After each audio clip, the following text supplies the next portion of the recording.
Paulo Pelé, the Brazilian king of soccer, who won a record 3 World Cups and became one of the most commanding sports figures of the last century, died Thursday. He was 82. The standard bearer of the beautiful game had undergone treatment for colon cancer since 2021. He had been hospitalized for the last month with multiple ailments. His agent Joe Fraga confirmed his death. Widely regarded as one of soccer's greatest players, Pelé spent nearly 2 decades enchanting fans and dazzling opponents as the game's most prolific scorer with Brazilian club Santos and the Brazil national team. His grace, athleticism, and mesmerizing moves transfixed players and fans. He orchestrated a fast, fluid style that revolutionized the sport, a samba-like flair that personified his country's elegance on the field. He carried Brazil to soccer's heights and became a global ambassador for his sport in a journey that began on the streets of Sao Paulo state, where he would kick a sock stuffed with newspapers or rags. In the conversation about soccer's greatest players, only the late Diego Maradona, Lionel Messi, and Cristiano Ronaldo are mentioned alongside Pelé. Different sources, counting different sets of games, list Pelé's goal totals anywhere between 650 league matches and 1281 all-senior matches, some against low-level competition. A player who would be dubbed the King was introduced to the world at 17 at the 1958 World Cup in Sweden, the youngest player ever at the tournament. He was carried off the field on teammates' shoulders after scoring 2 goals in Brazil's 5-2 victory over the host country in the final. Injury limited him to just 2 games when Brazil retained the world title in 1962, but Pelé was the emblem of his country's World Cup triumph of 1970 in Mexico. He scored in the final and set up Carlos Alberto with a nonchalant pass for the last goal in a 4-1 victory over Italy. The image of Pelé in a bright, yellow Brazil jersey with the No 10 stamped on the back remains alive with soccer fans everywhere, as does his trademark goal celebration, a leap with a right fist thrust high above his head. Pelé's fame was such that in 1960, 7 factions of a civil war in Nigeria agreed to a brief ceasefire so he could play an exhibition match in the country. He was knighted by Britain's Queen Elizabeth Roman II in 1997. When he visited Washington to help popularize the game in North America, it was the U.S. president who stuck out his hand first. "My name is Ronald Reagan. I am the President of the United States of America." Pelé was Brazil's first modern black national hero, but rarely spoke about racism in a country where the rich and powerful tend to hail from the white minority. Opposing fans taunted Pelé with monkey chants at home and all over the world. He said that he would never play if he had to stop every time he heard those chants, said Angelica Basthi. He is key for black people's pride in Brazil. Pelé's life after soccer took many forms. He was a politician, Brazil's extraordinary minister for sport, a wealthy businessman, and an ambassador for UNESCO and the United Nations.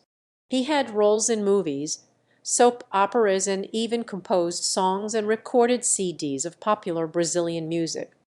As his health deteriorated, his travels and appearances became less frequent. He was often seen in a wheelchair during his final years and did not attend a ceremony to unveil a statue of him representing Brazil's 1970 World Cup team. Pelé spent his 80th birthday isolated with a few family members at a beat home. Born Edson Arantes do Nascimento in the small city of Tres Coracoes in the interior of Minas Gerais state on Oct. 23, 1940, Pelé grew up shining shoes to buy his modest soccer gear. Pelé's talent drew attention when he was 11, and a local professional player brought him to Santos youth squads. It didn't take long for him to make it to the senior squad. Despite his youth and 5'8" frame, he scored against grown men with the same ease he displayed against friends back home. He debuted with the Brazilian club at 16 in 1956, and the club quickly gained worldwide recognition. The name Pel came from him mispronouncing the name of a player called Bill. He went to the 1958 World Cup as a reserve but became a key player for his country's championship team. His first goal, in which he flicked the ball over the head of a defender and raced around him to volley it home, was voted as one of the best in World Cup history. The 1966 World Cup in England, won by the hosts, was a bitter one for Pel, by then already considered the world's top player. Brazil was knocked out in the group stage, and Pel, angry at the rough treatment, swore it was his last World Cup. He changed his mind and was rejuvenated in the 1970 World Cup. In a game against England, he struck a header for a certain score, but the great goalkeeper Gordon Banks flipped the ball over the bar in an astonishing move. Pel likened the save, one of the best in World Cup history, to a salmon climbing up a waterfall. Later, he scored the opening goal in the final against Italy, his last World Cup match.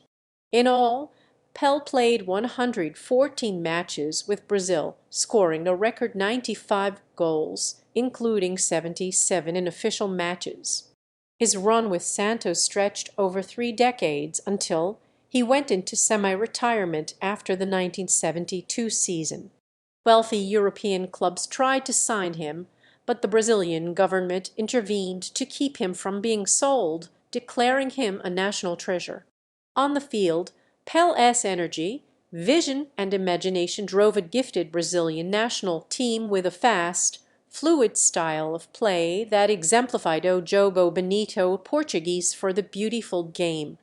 His 1977 autobiography, My Life and the Beautiful Game, made the phrase part of soccer's lexicon.